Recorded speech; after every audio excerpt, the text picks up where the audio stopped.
Uh-oh, I received lunch detention. What do I do? If you receive a behavior report and your consequence is 1 day of lunch detention, here is what you do.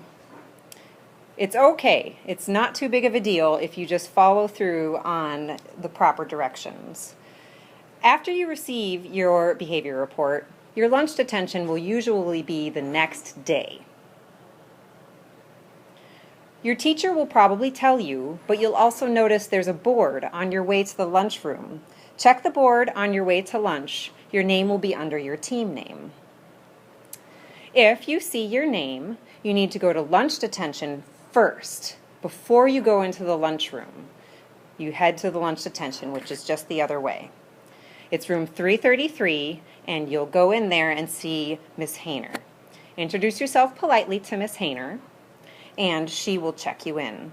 When she's ready, she'll dismiss you to go ahead and go to lunch.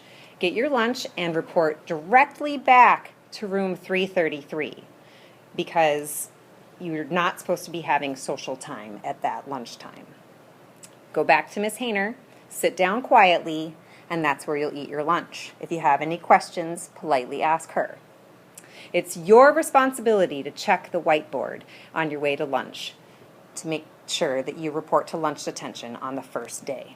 If you miss that day, you will owe 2 days, and that would be a bummer because you'll be missing that social time twice instead of just once. So be responsible. After you receive a behavior report, check the board if you have lunch detention. If you miss again, so you missed the first day and the second day, a teacher will have to walk you there on the way to lunch, and that would really be a bummer. So make sure you go on the day you are supposed to go. To summarize, if you get a behavior report and you are assigned lunch detention for your consequence, check the board the next day. Report to room 333 before you go to lunch and follow Miss Hayner's directions. Be polite to Miss Hayner so that she will let you go to lunch and your consequence will be over. That's it. It's pretty simple. Be responsible when you have lunch detention.